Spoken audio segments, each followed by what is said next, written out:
Welcome to the Fast Lane. Nik Miles is our auto expert, so drop it into gear. You've got a green flag. Here's Nik. I got the privilege of racing this weekend. Well, I don't know this week. I'm not sure you call it racing. There was a racetrack and fast cars involved. What I did may not be classified anywhere under any automotive manual as racing.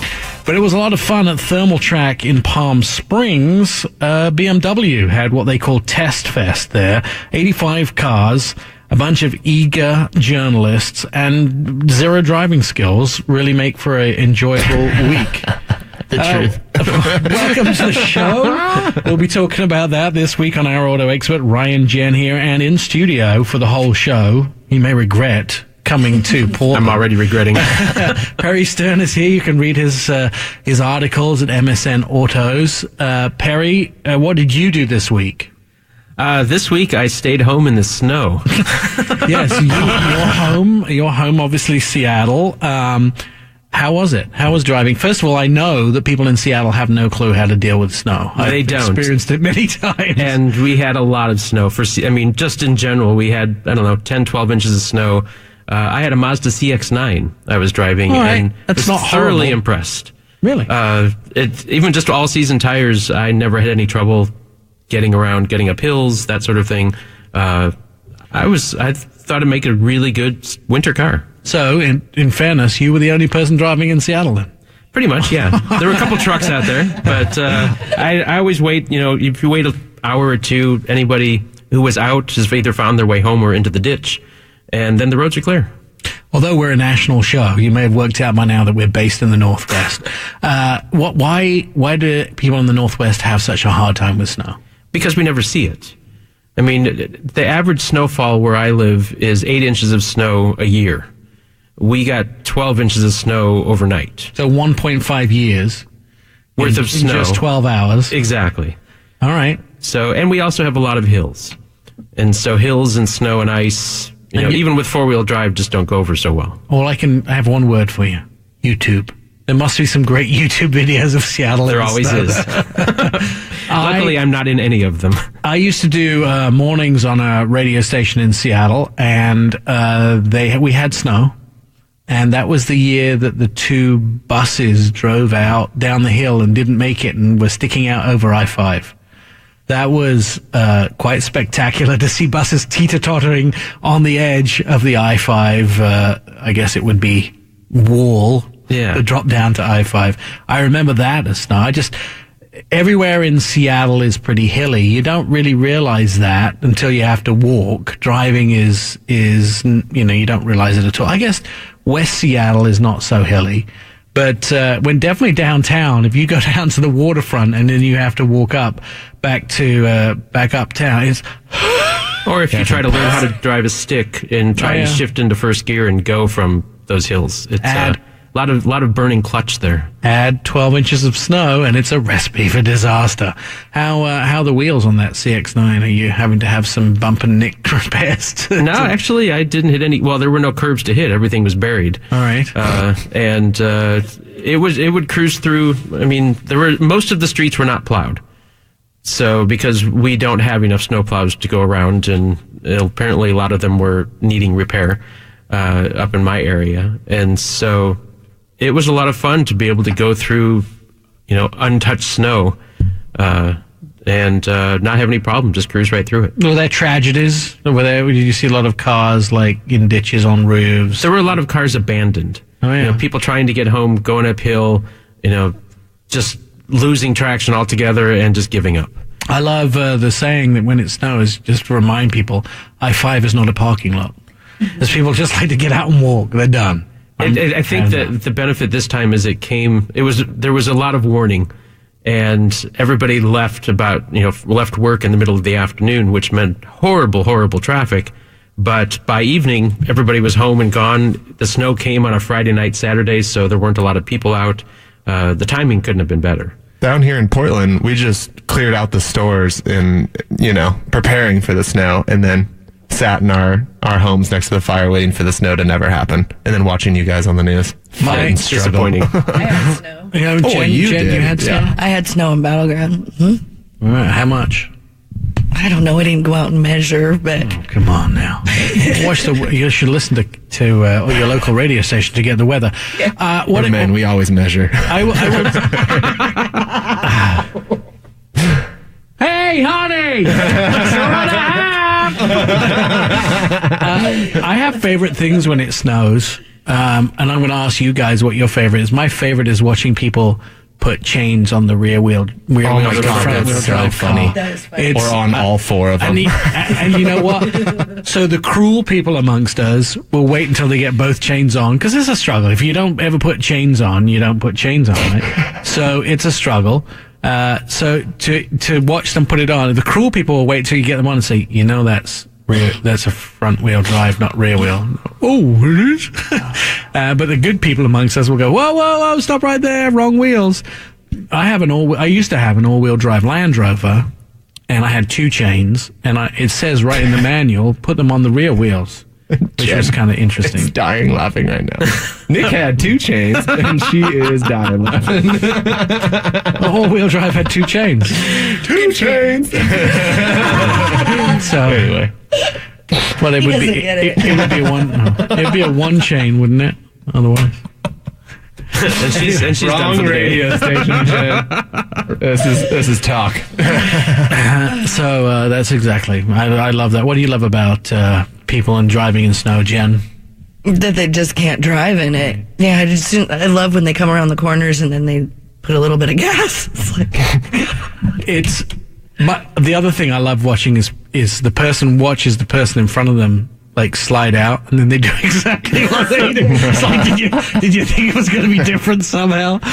All right, what do you love about watching people drive in snow, Perry? I think it's amusing when you see all these people who have bought SUVs and four-wheel drives so they can go anywhere, and then as soon as it snows, they have no clue. And typically it's the wrong tires on the car. Summer they don't know that that they can't stop any faster in an SUV, and actually a lot of them are heavier, which means stopping is going to be even longer. And suddenly they're not as invincible as they thought. Right. And Ryan? Everybody's a professional. It's so funny everybody's Ken Block when the snow comes out. Everybody's in the parking lot until they slam their axle into the curb. We're going to be talking about a car which might be good in the snow, the Honda Passport, when we come back. This is Our Auto Expert. It's everything you ever wanted to know about cars. Ryan, Perry, Jen in studio for the whole show. Keep listening. More of Our Auto Expert with Nik Miles is coming up. Start your engines and you're off.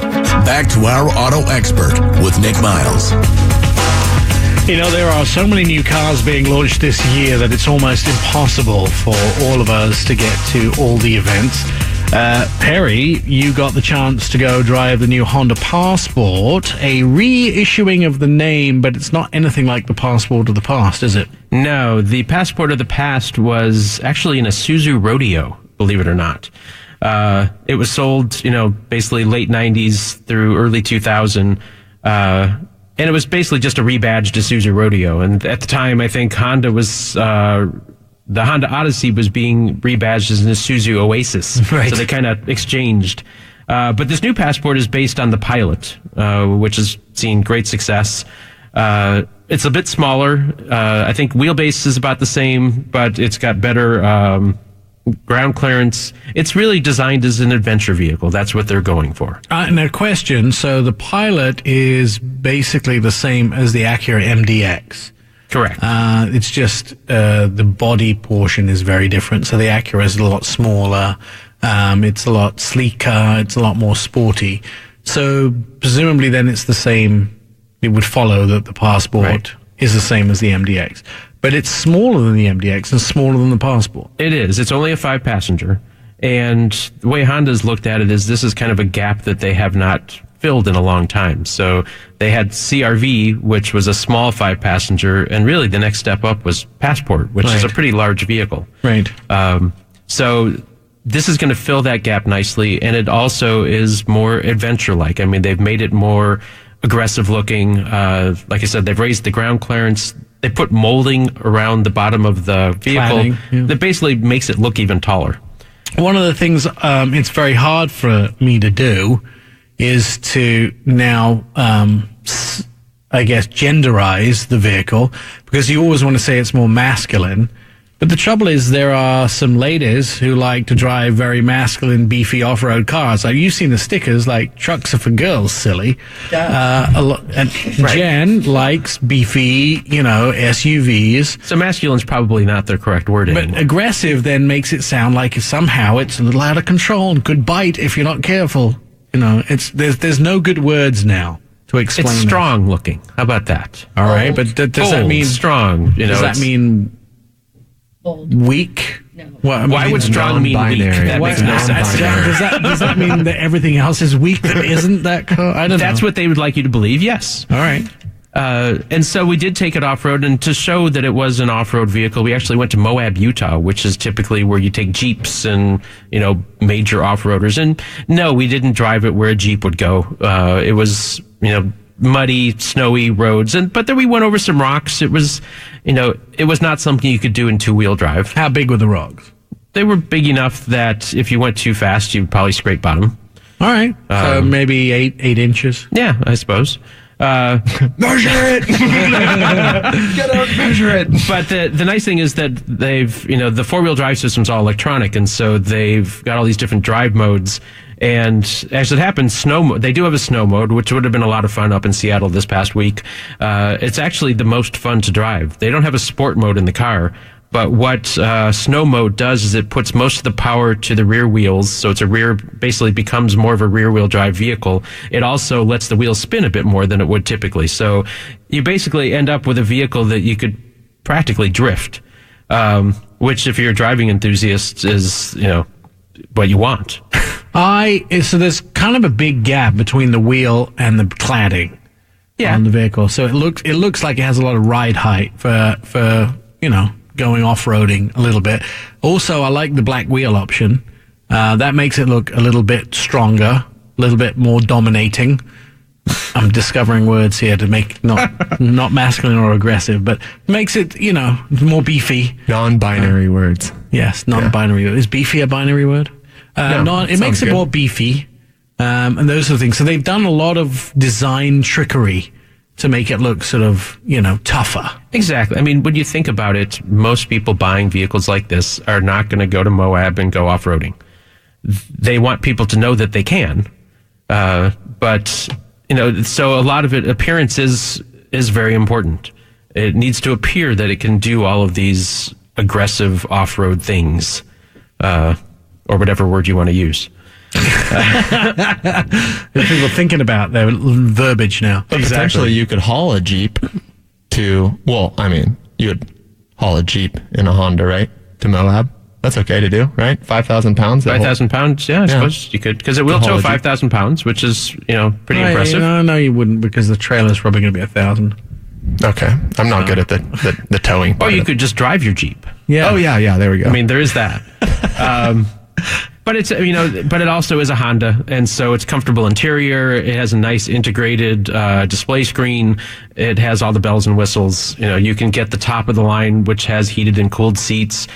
Because it only is a 5-passenger, you end up with a pretty good amount of rear seat space, and you have a lot of cargo space. And so it becomes a pretty useful vehicle, especially for those who buy the 7-passenger because they want the extra room, not because they have 7 passengers. Right. And so it makes for a nice option for anyone who's looking for something like that. And, I'm quite certain it would have done really well in the snow, just based on the 4-wheel drive system that they have in the car. I like a lot of things about this vehicle. What's the sort of starting price? How much is my investment? Let's see. I think that I believe there are 4 trims, and the base model is the Sport, which starts around $32,000. And that's with front-wheel drive. 4-wheel drive adds about $2,000 on. So you're probably talking about $40,000 for one I might want. Yeah, for one you might want. I mean, the fully loaded top-of-the-line Elite, which comes with all-wheel drive, is $43,680. Sorry. I'm Elite, but on the radio, I try not to tell people. The whole idea of this vehicle too is it's been on sale for a couple of weeks. You think they're going to do well? I think it'll do well. It's not going to be a barnstormer necessarily, but it will fill the nice gap, and I don't think it's going to take anything away from any of the other Honda models, which ideally is what they're looking for. I mean, if they sell 10,000 a month, they'll be over the moon. Oh yeah, sell 5,000 a month, they'll be happy. I believe so. And it's good too because it keeps people in the family, right? If they want to go from a CRV, but they're not quite ready for the Pilot yet, they have something in between there. And that's what they were really trying to do with this car, is that, to fill that gap. Now, being raised and a bit more beefy and claddy, is it going to reduce the gas miles in it? I don't believe so. I mean, it's like we said, it's a lot of its appearance, and so it's the fuel economy numbers I believe are pretty similar to the Pilot. Don't believe that they had announced. Oh yes, actually they did. So it's a little bit better in the Pilot, I think, with front wheel drive. A little bit worse actually with 4-wheel drive, but it still gets about 25 miles per gallon. All right, I can live with that. It's when it gets down to about 9 miles a gallon, which is what my truck does. It starts to become painful. Yeah, you don't get a lot of new cars doing 9 miles per gallon, at least not that we can afford. Yeah, but then, boys like me go out and put lift kits on them and big wheels, and before you know it, 9 miles a gallon. Well, you could do that with the Passport or the Pilot. Passport, Pilot, whichever one. You could do it with both of them. Exactly. I actually was looking at it. I think it looks like it's raised off the ground quite nicely. I think if you put a bigger lift on it, it would start to look a bit top heavy. Well, I imagine this fall in SEMA we'll probably see that. Of course. And then we'll see somebody make one into a truck and blah, blah, blah. I think they call that the Ridgeline. Yeah, well, let's see. Let's see if they don't make a Passport truck slightly smaller than the Ridgeline. Yeah. Who knows? That's what welding torches are for in SEMA, those type of things. Do you think that this vehicle is a good... well, first of all, what's this competition? I guess in that size vehicle, you've got... RAV4 is a bit smaller, but you've got a Toyota Highlander. You now have a Subaru Ascent. Yeah. Although Subaru Ascent is actually 7-passenger. It's not 5-passenger. But size-wise, they're very similar. And price-wise, they're similar as well. Is a Highlander Santa Fe? Yeah, Highlander. Technically 7-passenger too, right? Yes, I think technically 7 is probably the right way to say it because it's 5-passenger. Well, 5 plus 2 perhaps is a better way to say it. 2 as long as they're under 3 foot tall. Something like that. That's usually the way it goes. When we come back, we're going to switch from Hondas to talk about Toyotas, the new Tacoma and the new 4Runner. Dan Johnson joining us from Toyota, and I'll tell you, there's a new Tacoma. We're going to find out all about that as our auto expert continues. It's a very beefy show today, don't you think? Talking about beefy, tough, off-roady, strong. Stay tuned. There's more to come with Nik Miles. Jump right in and put the pedal to the floor. Our auto expert with Nik Miles continues. So, John Eric, our producer, gave me a list of names, synonyms for masculinity. Just in case we don't, so we can get the cars right. They include hairy and tuna, which I find very distressing. The Passport is so tuna. Mm-hmm. Tuna, honorable, manful, robust. Robust, I like that one. Stout-hearted. Isn't that fact? Stout-hearted. Yeah. I know. Is that coronary artery disease? Stout-hearted. I don't know. It's anyway. Let's just stick with beefy. Beefy it is, I guess. I like beefy. Red-blooded and beefy. No? Yeah. All right. Isn't everything red-blooded? Not everything. Just alive.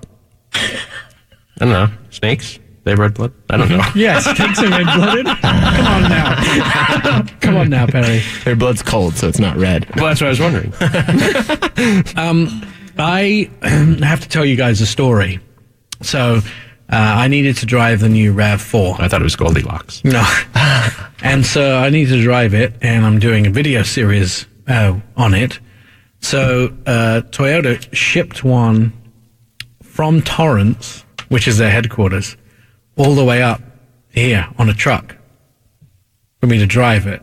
And then they're picking it up on Monday in the truck and shipping it back to Torrance. That seems like a good use of time. I could have saved them the money and flown down and then just driven it back. or just driven it down there. There was a semi-truck in a suburban neighborhood today that took over an entire lane of the road to deliver the RAV4. RAV4. Yeah, but I will tell you, I was there on the launch of the vehicle when they did the ride and drive just outside San Francisco, and I liked it. But boy, I like it even more. They have an adventure grade, which has this orange interior and gray and black and then gray on the outside, and the front looks like a truck. In fact, I'm kind of tired of the wimpy looking vehicles. Like there's this stage, maybe 2013, where everything was sort of fluidic design and very rounded and, I mean, there are cars that are very rounded and fluidic design that are awesome, like the Macan, or the Cayenne, or those sort of things. But a lot of times the SUVs were just like, they were just all the same. I mean, it was hard for people who weren't car people to tell apart what make and model different vehicles. I have a friend in Chicago that used to say, I want this, and says that's one of them. Right? No, that's not. That's a different model. A cookie cutter crossover. Yeah, exactly. So it's really nice to see this vehicle come around where it's beefy, tuna-like, hairy. Yeah, it's nice to see vehicles like to put a truck front on an SUV. Why are you looking up other The RAV4 has hair. That's going to be the new line, right? Toyota's calling. Hold on. So the stout-hearted, strong, two-fisted. Two-fisted. It says it right here. Wow. Two-fisted RAV4. It's a synonym for masculine. I can't wait to see your video on this one. We already shot it, so should have saw these synonyms before we shot it. Vigorous, virile, well-built. Well, it's a Toyota. I mean, it's going to be well-built, right? I agree with you, though. I mean, it looks like a small RAV4. Or not, a small 4Runner, rather. Yeah, from the front. It does. They've done such a good job. I was mortally disappointed when they told me the TJ Cruiser was not going to be made. This was the concept car they unveiled a year and a half ago at the Tokyo Auto Show. I love that thing. Although I saw it at an auto show in California recently, where it looks like half the size. Maybe it looked really big in Tokyo because everything's much smaller. Streets are smaller, cars are smaller. But I saw it, I went, is that a scaled down model of the TJ no, it's the same one. It was the same vehicle. They'd flown it over from Japan. When they told me that it wasn't, and by the way, when you see it, when people in San Diego were just flipping out when that vehicle, because TJ is what they call Tijuana. So it was called the TJ Cruiser. They were perfect. Like, guess where we're going for the weekend? We're going to get fresh tacos. So I was disappointed when that didn't come out, because that was sort of a replace for the FJ Cruiser. But now they have the RAV4. And I think some of their other vehicles that they're going to bring back this year are going to be much more masculine. We're going to talk about the Toyota beefy, hairy, two-fisted. There'll be more two-fisted cars coming as the season gets a little further in. I also heard rumors that Nissan will have 5 unveils at the New York Auto Show. They told us it was going to be a very busy show, and I know I've already heard of a couple of them that are going to be there. So I think it's the new Note, the Nissan Note, the Versa Note, Ooh. The new Sentra. You're really excited now, aren't you? Yeah, I can barely contain myself. The 50th anniversary GTR. Now we're getting better. The Italo design one? The 50, that'll be be there, but it's not. It's going to be a different one. I heard that they were going to build some of those. 50. Yeah, 50 of them. And then the Z car celebrating 50 years. Right. Which is be interesting. Another way of extending it and still not redesigning that car. They got to do something with that. Like, I really like it, but I might not if you don't do something soon. The GTR 50, however, got to drive that thing around Laguna Seca, scared the living heebie-jeebies out of me. That thing is fast. I nearly lost it on the second lap on turn 3 or whatever it was. Everyone tiki-taki online that $1 million for a GTR. Get inside that car. Yeah, it's amazing. All right, coming up, we're going to talk Toyota New Tacoma. It's on the slate. It's coming soon. It's beefy and two-fisted. We'll talk about how cool that vehicle is.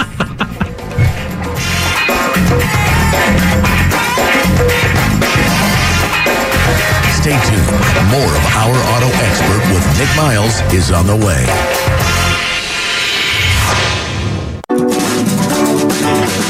Our Auto Expert continues. Here's your host, Nik Miles. So we're getting dirty stares. We have to reel it back in with the masculine talk from the newsroom. We just got to be careful that we don't lose control of radio. And this is supposed to be a fun show, newsroom. You can do whatever you want. All right. I'm just doing the news, man. That's all. It's supposed to be a fun show. So we were at Chicago Auto Show recently. New vehicles. It was basically supposed to be sponsored by Nissan. Ended up being mostly a Toyota show. They had, I think, 4 new vehicles on display for the first time, including the Supra, which was kind of cool. I like it when people use shows like Chicago to introduce new vehicles. And one of the reasons is a lot of people forget about that as being one of the major U.S. shows, and it misses out. But if you want the attention from the crowd of auto journalists, do it in Chicago, one of the 4 biggest. It's the biggest foot traffic show in North America. They sell more pizza at that show than any other show in the United States. Isn't it the largest, too? It's the manliest. Square footage-wise, yeah. I believe so. A million square foot. Well, come on. It's the manliest, please. All right, so it's the beefiest show. It has more than 2 fists. No, everyone in the newsrooms are now on their knees. So I just wanted to make sure we got an opportunity to talk as much as possible about the show. And so we have the great honor of having join us on the show Dan Johnson, who is the show entertainment manager at the Toyota Motor Shows. Is that right, Jen? Is that what you wrote here? We've met before, Dan. Engagement manager. Are you there? Yep. I'm here. Oh, you're here. I think we met at SEMA before. You did a really cool CHR. Is that right? Well, I've been at SEMA a few times, not really responsible for CHR, handle more of the truck side of the business. All right. The Toyota Tacoma, brand new version of it at the Chicago Auto Show. Now, there's a lot of heavy competition coming out for that truck. There's been a version of it from the GM group. They've had 2 different versions, one from the GMC and one from Chevrolet. And then Ford has the new Ranger. But strangely enough, Tacoma has managed to keep its market share above everybody else's. Still the number 1 truck in that department. What's the secret to Tacoma's success? Well, Tacoma's been the number 1 selling midsize pickup truck for 14 years. And I think it's a great combination of heritage, what we would call quality, dependability. And, it offers a whole bunch of different options and basically provides our consumers what they're looking for. The new one that was introduced at Chicago, it's got a bigger grill. It looks like it has a bigger grill. Is that right? Yeah, all of the new Tacomas for model year 20 will come with new grills and a new audio system with Apple CarPlay and Amazon, and then obviously Alexa. And so this is the first time that you've also had a touch screen on the inside as well. No, actually, we've had a touchscreen. It's just been a little bit smaller. So it's a larger touchscreen this year, all the way up to 8 inches. And then obviously, we've added new power seats for this year so that you have a little bit more control over where you seat and how you seat with 10 different ways. And I like the idea, too, that one of the first things that you ever did, and I know it's a geeky thing and it's not what truck guys buy the car for, but I love it, is you thought about how people use these vehicles and you put a GoPro mount in the windshield. So when you're doing all that fun off-road stuff, you can actually capture it as well. Was that is that really to reflect the lifestyle that people use the truck with? Because no other company has managed to follow suit yet. Well, when we launched the truck in 2016, we actually did launch it with a GoPro mount and an association with GoPro. And what we found out is now with cell phones and all the other availability out there, we probably really didn't need to have that mount anymore. So we actually took it out for the 2019 model. All right, and then still a lot of stuff that the truck is sort of famous for is that getting in and out of really sandy situations or difficult situations. I saw a video on the launch of the last version, and I never got to see it physically myself, where and you're going to have to explain this because I'm going to do a horrible job of explaining it. But basically, when the vehicle gets stuck, it sort of rocked itself out of the sand pit.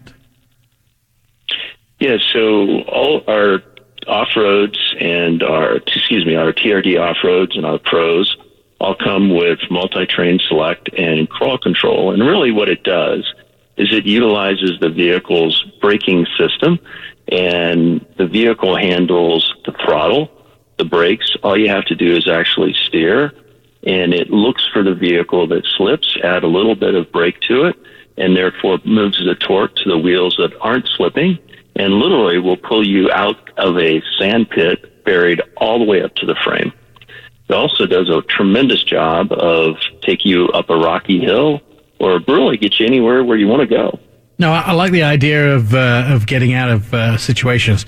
I might have once or twice got vehicles stuck in the mud, and that it's sort of super useful to have a vehicle that can, drive better than I can for that very reason. Now, the vehicles that were also released in Chicago, I need some clarification to understand. So the TRD, obviously the Toyota Racing Division vehicles, but then there's a Pro version of those. Is that Pro a step above TRD, or how does the Pro work? Yeah, so TRD Pro is a step above our TRD off-road series. So Fox 2.5-inch bypass shocks, a TRD tuned suspension from Springs, and then it also adds a lot of the stuff that you would find in our higher grades from like JBL Audio to, let's see, what would be the best way to explain it? Leather seats, all the niceties that our higher grades of vehicles have. I noticed all the capability to get you anywhere you want to go. Yeah, I noticed that there was some figures thrown around at Chicago that a lot of people who are buying Toyota vehicles and the trucks are buying the TRD versions. Like it's one of the most popular. Yeah, on the Tacoma series, it's over 50%. Wow. So TRD between the Pro, the off-road, and Sport are really our bread and butter in the truck segment. I noticed, too, that the new colors that you guys have, whoever's working on Toyota's colors back at the R&D center is doing a really cool job, because the first time I ever saw this sort of, I would say almost a military desert storm. I think it's called Sandstorm, if I remember rightly. Maybe that's not the right color, but the brown sandy color, that was the first time I ever saw it on a truck, was on a Toyota. And now it seems like every truck company is doing it. And then you came out with this sort of light, maybe gray blue, I would describe it as. It's almost, I think it's concrete, called cement or, yeah. Like so you guys definitely, what's it called? It was Cavalry Blue. Okay, that's it. And then the Sandstorm too. I'm not sure if that's the right name for the color, but it seems like Toyota did these first, and now everybody is following suit, putting these on the vehicles. Yeah, basically with our Pros, we come out with a new kind of what I would call a one-off elite color every year. So we've had everything from Quicksand to our Cavalry Blue to this year, Voodoo Blue, a really bright blue. And then for 20, we're going to go to what we call either a dark green or an army green. It's a really cool color. I love that. I love it. There was a very dark green FJ Cruiser, I think, the last year that came out, almost like a British racing green. And I love that because they did you guys did the roof the same color, and a lot of the FJs had the white roof. This had the complete green on the whole truck. I nearly bought one because I like the color so much. Aren't I shallow that I buy a car for its color? That's no, you're not alone. Yeah, many people buying them for their colors. So the new Tacoma that was shown at the Chicago Auto Show that's a 2020? Yes, sir. And when does that start to materialize? If someone's interested in the 20, when can they start looking at dealers? We'll start building them at the first part of September, so September of 19. Okay, and then what are the? So it's a facelift changes, some tech changes. Is there any underpinning changes? No change to the motor or the shocks or anything like that? Yeah. So the engine and the transmission, the rear end, right? All that stuff stays the same. If you look at the Trd Pro, we did go to a lighter wheel, so of course we had to retune the suspension a little bit for that. All right, and then just the body changes, front and back. Is there changes to the back? Yeah, so the rear taillights, we've kind of updated them with a different look, either with some additional chrome or we've darkened them out, depending upon which model you're looking at. So this is Perry down. Is this the first Toyota, at least in a while, that actually has Android Auto as well? Yes. This is the first vehicles, actually what I'm going to call the four brothers, right? Tacoma, Tundra, 4Runner, and Sequoia. We're really the first vehicles that we have Android on. So hopefully this has opened the floodgates and we'll start seeing them in other Toyota models as well. You know, I'm not allowed to say that. Of course not. I will just hope myself. Yeah, it's kind of fun to see that coming as well.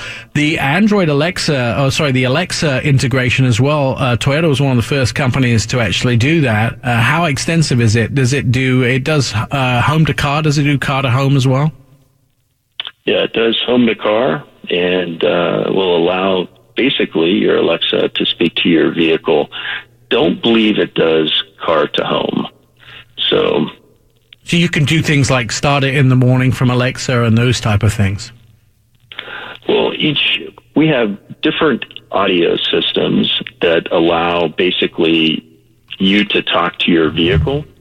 So every vehicle above what I would call a TRD Sport has the ability to actually talk from your cell phone from Alexa to the vehicle. All right, and then that's presumably to do things like start the vehicle and have a communication with it at those points. Now, I know that one of the big things that happens with the Tacomas is aftermarket upgrades. Do you think we'll see some of these at SEMA this coming year where people are putting new bumpers on them? And will we ever see one that's hydrogen powered, which makes pizza? Ooh. Because that's a common request, I imagine you get. One off, but we've got a semi that we're running out of Long Beach that's powered by two Mirai engines that I think you'll see going down the 110 corridor here pretty soon. So that'll be really cool. Yeah, the Toyota Pi, which I refer to too, which was at SEMA this year. It seems a little gimmicky. It was a Tundra. It seems a little gimmicky, but I actually ate a piece. I sat on the back of it with the head of marketing, and I had a piece of the pizza which came out of that truck. It was good pizza. That's because we didn't eat. Since you woke up at midnight in the morning. Nothing beats truck pizza. It was good pizza. All right, if you hang around with us just a second, we're going to take a quick break. But when we come back, I want to talk about the brand new 4Runner that is out there, or the 4Runner. And that is a vehicle that I know Ryan owned. Ooh. And I own a version of that, but slightly different. So we'll talk about that. Stand by. We're coming up. Cool. Thank you.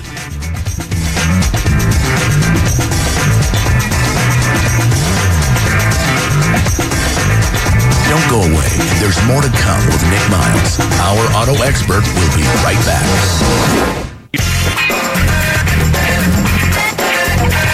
It's Our Auto Expert with Nik Miles. We're having a bit of a Toyota fest in the studio today, talking about Toyotas. On the phone with us, Don Johnson from Toyota. So I have to say that Ryan owned a 4Runner. And was it your favorite vehicle of all time? Actually, let me talk about you were a Toyota guy through and through.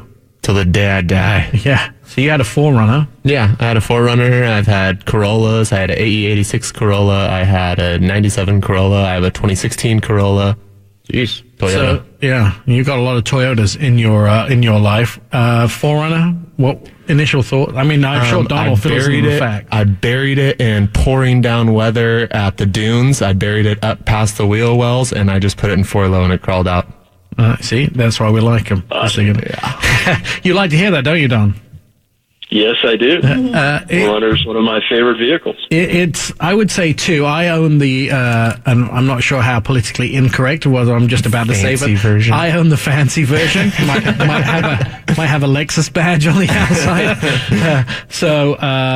One of the things that the dealer told me when I bought my car is that Toyota Lexus batteries have a strange ability to not have had the car started for a year and still have enough juice to start the car. And that is one of the reasons I bought it, because I'll park it in the garage for 7 months, and the day it snows, then I can take it out and drive it. And I'll drive other things in the nice weather, but I need a car that I'm sure will start every single time, and that's the idea of having one. That's why I got it, and that's why I like it. The idea that it'll just get. You're making him wonder what else is in your driveway that isn't starting. Well, would you like to pick up that one, Ryan? There's been a few. I did manage to find new homes for 3 of my vehicles recently, which weren't getting used, and so the result was Cue Sarah McLachlan music. Yeah. So the first one, Don, appeared in 1984. It's been around over 30 years. Yeah, we've been building 4Runners for a long time, and we've had several different generations. And if you kind of look at where it started and what we have now with Toyota Safety Sense, we've come a long way with 4Runner. The Safety Sense 2.0, detecting pedestrians and low light, cyclists, and an object in the path of the vehicle will come to a complete stop. Is that Safety Sense 2.0 going to be across the line of Toyota trucks as well? Across the line for trucks and SUVs. And this you're setting the bar, right, as far as safety is concerned. Give us the sort of the synopsis of Toyota Safety Sense 2.0. So it's pre-collision system with pedestrian detection, lane departure assist, dynamic radar cruise control, and auto high beams. So a great set of safety specifications that keep what's important safe. Yeah, and I like the idea of detecting pedestrians in low light, because often you can miss seeing them, and the fact that the car can actually see them is a great benefit too. You know what, Toyota, they have a lot of inventions. You guys do an awful lot of new technologies you probably don't get enough credit for. I think the first night vision vehicle I ever drove was a Lexus that had night vision in it as well. But they're also they sort of have this reputation of being solid. J.D. Power and Associates award came out for durability, I believe was the last award they had, and Toyota and Lexus sitting right there in the top of the list. What's the magic sauce? Yeah, what's the magic sauce to that? Well, I think it's really our chief engineers and all the work that we do from a design standpoint and a testing standpoint and a durability standpoint to make sure that our vehicles last. If you look at Tacoma, great resale value, right? Lowest cost of ownership for 5 years, and that's really what a Toyota is. As you said, you can leave it in your garage, and it'll start 7 months later. That's dependability. And at the same time, you manage to, not do crazy things. A lot of car companies will come out with, I think I could probably go through the list of Toyotas in the last, let's say 20 years that I've been reviewing cars. 2002 was my very first test drive. So I guess that's less than that. So that's 16 years I've been reviewing cars. And in the last 16 years, I can name one vehicle that I didn't like in the lineup. There seems to be he seemed to hit the mark quite right. And obviously the 4Runner was one of those vehicles. You're still selling a lot of them today? Yeah, we sold right around 124,000 of them retail last year. So it's a nice volume vehicle. We'd sell about 245,000 Tacomas. So two great vehicles from a volume standpoint. I love the fact that I'm just thinking, I've just been doing some research onto sales figures, and there are some competitive companies that would love to sell 140,000 or 120,000 a year of their vehicles. Those are big numbers for any car company. I mean, these are just one of probably around 12, 14 models that Toyota has out. That's one of the things that I think makes people come back and back. You keep everybody in the family. Now, the 4Runner is, if I look at the dates here, so the last 4Runner was 2009. It tends to be about 7 years between it. So before then, it was 2002 to 2009. That's 7 years. So we're technically a couple years overdue for a new one. Is that right? Well, no pressure. You're asking me questions I'm not allowed to answer. But you have to tell me. You can't tell me. We're always working on updating our vehicles and adding what our customers are looking for to make sure that they meet the market needs. I like the fact that I'm looking back here, and it's been consistently 7 years between each model. And the last one was 2009. So I'm gonna hold my breath for that. The 4Runner, the starting price, how much are they? How much they start at? Well, starting price is right about $34,000. All right, that's reasonable. I mean, I could have got one instead of my GX, but I like a few of those creature comforts. Don, it's been really great having you on and learning about these new vehicles. Of course, you have a fan club in here already, so it wasn't hard to sell us on them. The new Tacoma coming, as you heard, towards the end of the year, and the brand new 4Runner. We don't know when that's coming because, just tell you, Don wouldn't tell us when it's coming, but if I'm doing my math, we're overdue. We should be getting one, hopefully, in the next few auto shows. You're listening to Our Auto Expert. We got more cool car stuff with Perry next. More of Our Auto Expert with Nik Miles is on the way. He's Nik Miles, and this is Our Auto Expert. Superstars of cars right here. We're talking to Perry Stern, who you can read all of his stuff on MSN Autos. You get a lot of views on there, don't you? People read a lot of your stuff. They seem to, yeah. Well, you told me that your Airstream trailer was the biggest story you ever wrote. It was. I mostly write about cars, but every so often write about something without a motor. And the Airstream base camp was extremely popular. How many views? We had about 12 million page views in an afternoon. All told, about 20 million page views to that story. Maybe you should write more stories about things without motors. I was thinking about that. But the problem is I really like things with motors. Yeah, me too. You recently went to Spain. Yes, I did, to drive something with a motor. Porsche 911, the new one, the first one that has that wet mode, the tracking thing. What's it called? It's wet mode. Yeah, wet mode. I got it right. Exactly. This is where the car actually decides when the road's wet and does things.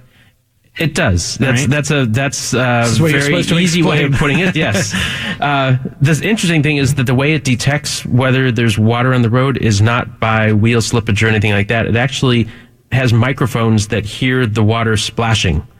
And based on water splashing, it determines that there's enough water on the road that it basically turns on wet mode, which makes the car much more controllable.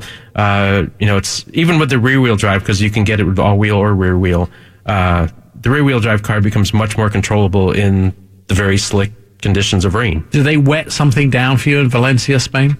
They did, something known as a track. All right. So they did wet down the go-kart track at the track we were located at. Okay. And it was impressive. I mean, you can really push the car into the corners and you turn the wheel and it just goes the direction you want. I noticed that with a lot of these new cars is they're so impressive that it's really hard to get into trouble. You don't have to be that good a driver.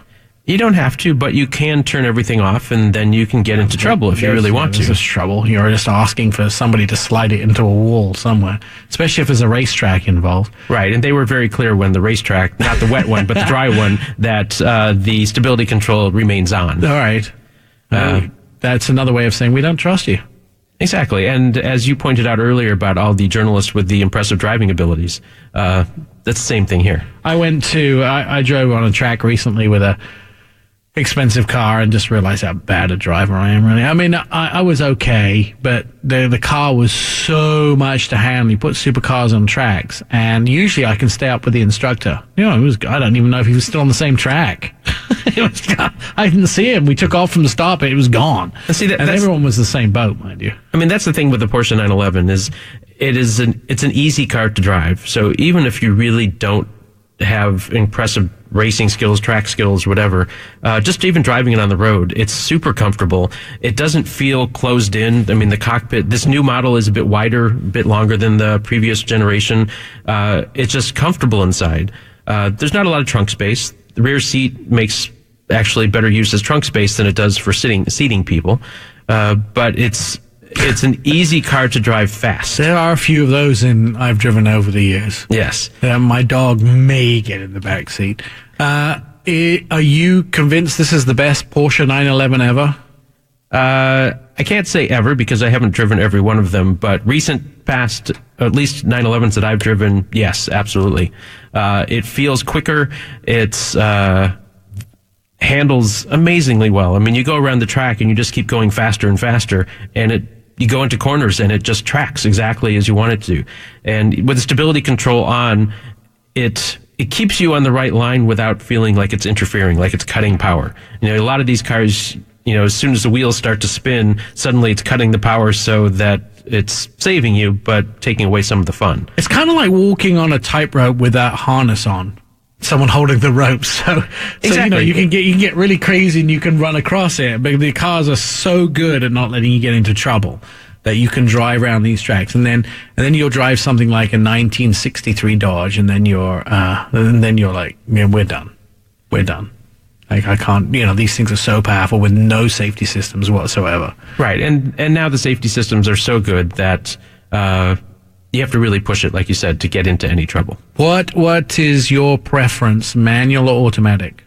Well, in the 911, you don't really have that option. There is no manual transmission, at least in the version we're driving right now. PDK. It is. And that said, as much as everybody loves the manual transmission, the PDK is faster. And if that's the ultimate goal, which, if you're buying a Porsche 911, I suppose that's your ultimate goal. Personally, I would love a manual transmission in this car. Granted, this is the very first ones of the 2020 911. So these were the Carrera S and the Carrera 4S. They're going to have a base model. They're also going to have various other models. I'm guessing, and there's nothing, I have not seen anything specific about this, but I would guess that they will find a way to put a manual in this at some point. Yeah, I mean, there'll be some uptake for it, especially with the purists who buy manual everything. It's not good if you want to use it for commuting, but there again, there's no back seat, so why would you use it for commuting if you have to pick up groceries? It's like the passenger seat. I'd use it for commuting. Really? I would make this my everyday car. Absolutely. Yeah. What happens if you have to pick up your daughter's bike? I'd tell her to find a way to bring it home. You say, you're in trouble. Cycle behind me. Have bus fare? If you can keep up. Hold on to this rope. Uber X. How much money are they now, these things? They're not inexpensive. So like I said, we drove the S and the 4S. The S starts at $113,000. The 4S, like which adult money, adds all-wheel drive, definitely adult money, $120,000 for the 4S. Oh. And if anyone's ever looked at configuring a Porsche 911 with all the different options, you can double the price of the car. Really? You can get leather, leather on every single piece of the car, leather vent holders, leather cup holders. You can get it allocated to look like any other Porsche too. So if you wanted it to look like a 918, you could get it allocated to look like a 918 on the inside. For enough money, yes, I suppose you could. They'll do anything. Most people do anything for money within reason. Here we go again. The interesting thing about the Porsches, I went to one Porsche event, and it was the Panamera. It was in Newberg, Oregon, and I think the hybrid version of the car started at $205,000. They're not inexpensive cars, but they are amazingly well-built cars. They look good, and it's such an iconic car, especially the 911. It looks basically like it has since the very beginning, and very interesting. They brought every generation of 911 to this event. We didn't get to drive them all, but had them parked all next to each other. And it was very interesting to see. It's very much an evolution, not a revolution. Yeah, they taught me how to tell the difference between each one, and they're very subtle differences. They're kind of cool too. Like for instance, the brake light in the new one is how you tell the difference between the last generation and this generation, just at a glance, because the brake light goes horizontally all the way across the back window, as before it just used to be a little one in the middle. Exactly. And so now you can just take a quick glance and you know exactly which generation it is. Now, there are savants out there who could look at almost anything and tell you what it is. Of course. I don't drive enough of them to know. Well, hopefully we get to drive more of them. But one of the interesting things I found for the design of the transmission, they've actually designed it for the eventual addition of an electric motor.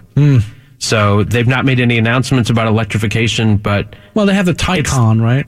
Right, but this is for the 911. Yeah. So Makes at some sense. point, they've never had a hybrid 911, but they've obviously had high-performance hybrids in the past. So they've got it set up to be a hybrid. I'm guessing that we'll see some at some point. I think I've read the headline in the last, ever since Cadillac's ELR or whatever their electric car was, everybody says, it's a Tesla killer. This is the Tesla killer. Like, it's the big headline. Everyone likes to say, this is the new Tesla killer. But the truth is, it's probably going to be Porsche that gets everybody to go away from Porsche Tesla. or Audi. Yeah, because their cars, people aspire to own, and they already have incredible, I guess, ambiance around them and history and drivability. And so when the electric cars come that will have everybody flocking to them, it's probably going to be more that. And there's a lot of them coming, and there's a lot of them that are very high-end. I mean, Interestingly enough, our next guest knows all about them. Anton Walhman's going to join us as we continue our auto expert. Maybe he'll have an opinion. We should ask him right out the gate. I bet he has an opinion. All about Porsche going electric. All right, that's coming up on the show. Anton will be with us, and Perry Stern hanging out to find out more. More Auto Expert with Nik Miles is on the way. Welcome to the Fast Lane. Our Auto Expert with Nik Miles continues. So we're definitely going to have to ask Anton Walhman, our specialist in all things electric and our investor. And Anton, we have Perry Stern in the studio from MSN, who writes obviously a lot about stuff, and he was telling us that the brand new Porsche 911, the transmission has been specially made to have an electronic motor attached to it. But is there any smell that Porsche could possibly be doing an electric 911 or a partial electric 911? Yeah, so I think what Porsche's strategy is this. They're going to come out with a small handful of purely electric cars, starting with the Taycan, which of course hits the market at the very tail end of this year, and will be followed by at least one crossover in the general vicinity of a Macan or a Cayenne. But when it comes to Porsche's most iconic product, the 911, I think the pathway that Porsche is going to take initially is to essentially add electric boosts, as it were, to a fundamentally gasoline-driven platform. For example, you can imagine something like a electrically driven turbocharger, and to take all of these other parasitic loads on the engine and put them onto something that is electrically driven. That would fit very well with what Audi and Bentley and so forth have done in some other cars, and step by step. So I think that's pretty much given and a done deal. The bigger question is going to be 4 or 5 years from now, will they essentially copy the 911 from a blank clean sheet, a white clean sheet, and make it a purely electric one? I think that is going to happen in the end, but long before then, I think these steps to electrify portions of the internal combustion engine's functionality will first show up in the 911 in just a couple of years from now. It's interesting that BMW have said that the current M5 will be probably the last gasoline-only M5. So it's on what level do these people include electrification, but it's clearly coming in most performance cars too. That's right. So if you consider the fact that the best-selling hybrid vehicle of any kind right now in the United States is the Ram 1500 pickup truck, and you consider that this type of functionality is already available in the four-cylinder version of the Jeep Wrangler, and you consider the fact that the Jeep Wrangler is also going to be available as a plug-in hybrid, I think you can very swiftly see that at least partial electrification is going to be essentially par for the course. In just a few months from now, I think it's less than 12 months from now, we're going to see the all-new generation Volkswagen Golf, which we understand will have a standard, a 48-volt electrical system, which is effectively a mild hybrid system. So some degree of partial electrification will essentially become almost standard on all but the very, very, very cheapest of sort of sub-$20,000 cars going forward. Yeah, I was looking at the Rav4 Hybrid, which I think Toyota have done an amazing job with, and notice that the hybrid version does 41 miles a gallon in the city. I mean, we're going to start to see some crazy numbers, right? That's right. So Toyota, of course, has done the best job of anybody, certainly when it comes to real world fuel economy. If you take the rating that the Toyota hybrids from a Prius to a Camry hybrid to an Avalon, and in this case the RAV4, and you look at what most people tend to get in real life, I think what you'll find is that the people who drive the Toyotas have the greatest probability in hitting those actual advertised numbers, and in some cases even beating them. In most of any other hybrids on the market, that has proven very elusive. So certainly Toyota delivers not just in terms of the advertised numbers, but probably more importantly that the real world, at least you're going to meet them. Yeah, and I think a lot of times too, when I start to look at some of these new cars, trucks and SUVs coming out, the numbers have never been as good as they've been advertised until recently. And a lot of people are saying, if you advertise a certain number, it should be attainable. It's almost like the 0 to 60 mile an hour times. You don't have to be a race car driver. You don't have to be on a racetrack. If the average person can't meet those, they're not real. They're not real world situations. And I agree with you. The other thing I think about Toyota, which is interesting, is that RAV4 hybrid takes the electric motors from the Camry, and I think it takes some parts from the Prius, the battery from the Prius. And when you have such a wide stable of vehicles that you already make these systems in, it's easy to piecemeal those parts into new vehicles as well. Yeah, certainly. I mean, I think we're seeing now that, Toyota, of course, led this thing many years ago, and one may ask oneself why. For example, the soon-to-be outgoing generation of something like a Sienna, minivan, and so forth never got any form of a hybrid system. But I think going forward, we will finally see those remaining platforms from Toyota actually get a hybrid version. And now, of course, other automakers are coming in, and you look at Nissan that's starting to offer its most popular car in the United States, the Rogue, as a hybrid. Honda has a couple of really smooth models out of them in the Accord and the Inside. I mean, I just had the Inside a few weeks ago for a few days, and I mean, it was absolutely stunningly superb in terms of the way it performed. And the big U.S. name we're going to see going forward too, which really has been there all along, but somehow never made a big name out of it, is Ford. And now we're seeing it in both Ford and Lincoln models going forward, where I think you'll see some really attractive implementations of it. Stand by, Anton. We're going to take a quick break. When we come back, talk about Rivian, Amazon, and GM. They're all going to be partying together with a new electric truck, it looks like. That's more on Our Auto Expert. More of Our Auto Expert with Nik Miles is coming up. He's Nik Miles, and this is Our Auto Expert. Occasionally, car news makes national news, usually, and hopefully it isn't just for recalls. There's a considerable amount of those came out the last few days. But specifically, the big news which made national news this week was the fact that General Motors and Amazon are making an investment in Rivian trucks. They are the electric truck company, which are Michigan-based. They showed their first truck and SUV at this year's LA International Auto Show. And it got a lot of press. The question is, we talked to Anton about it before, but is it real?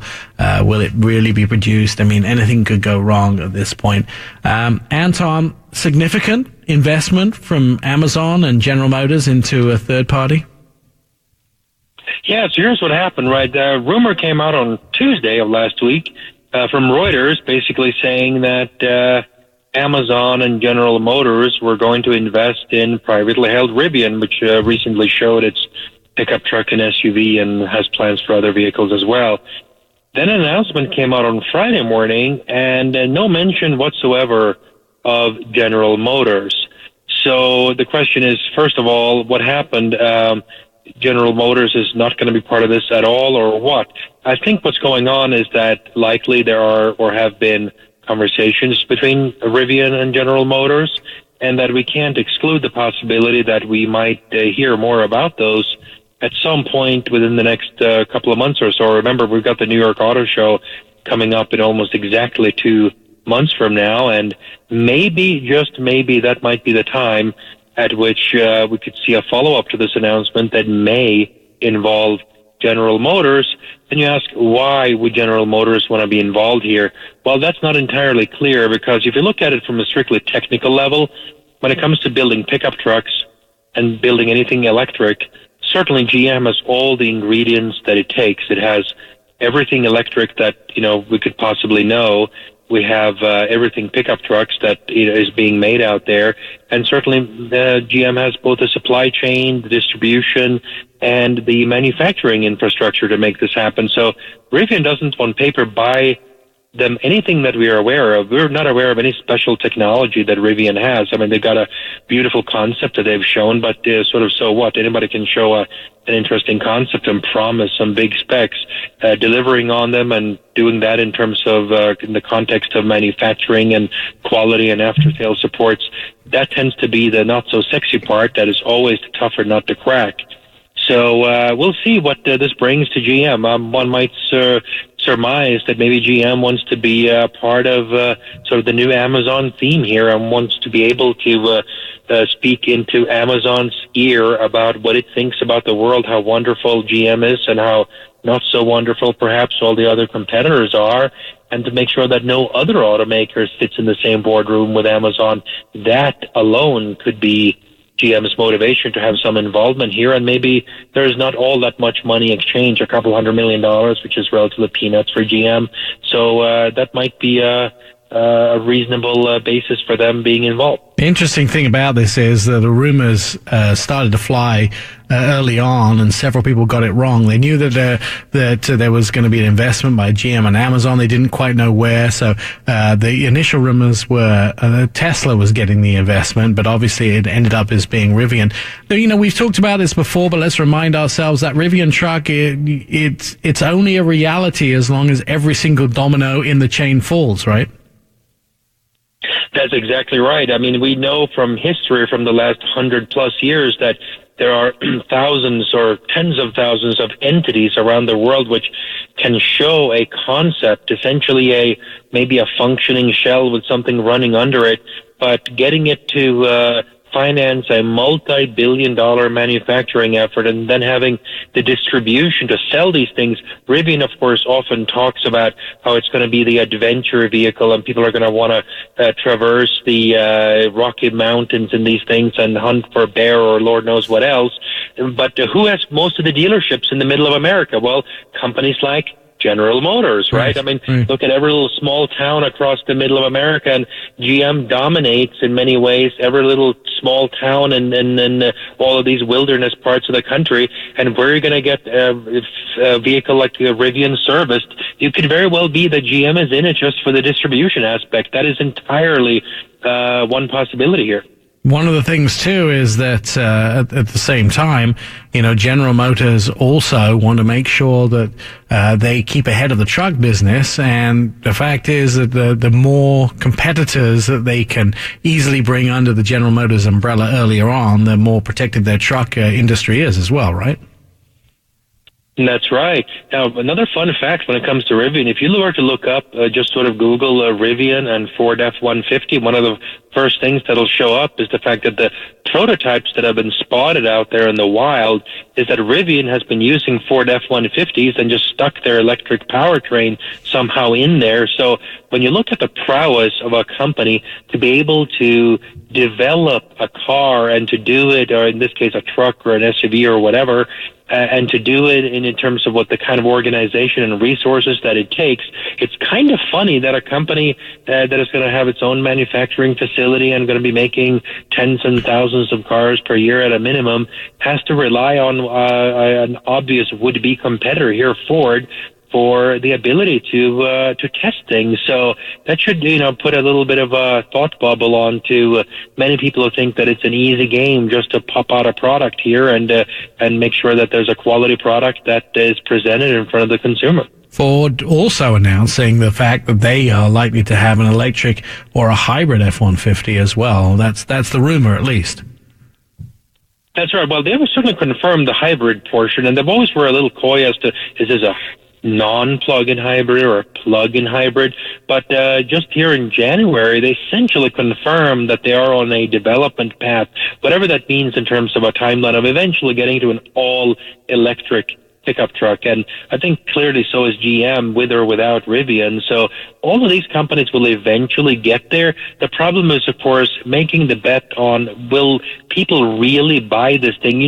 Consumer surveys for decades have shown that the consumer, in principle, when you are asking for no commitment whatsoever, are you interested in at some point driving an electric vehicle, or are you interested in considering an electric vehicle for your next purchase? You always get a pretty big number. You get 25, 30, 40, 50% of people saying, yeah, I'm interested. But when push comes to shove on actually buying it, writing that check and relying on this vehicle, then you're down to 1% or less. I mean, if you were to take away the subsidies, carpool lane and federal tax subsidies and state subsidies and other benefits, I mean, we're talking 0.1%. I mean, ask yourself how many people in South Dakota buy an electric vehicle. I mean, it's sub 0.1%, and the same thing in all the countries around the world where there are no subsidies. I don't care whether you're looking at Russia or Vietnam. I mean, the percentages are very, very low. Only in the geographies where you have enormous subsidies or other benefits like Norway and increasingly in China and in California and a couple of other countries around the world, do you see the numbers creeping up into the mid to high single digits or beyond? It's been a long trudge down this road of waiting for all these new electric vehicles, 200, which will be coming very soon. We keep saying that, but in the next 2 years or so. But we're going to start to see some of them unveiled. Audi looking at debuting the new Baby e-tron in Geneva.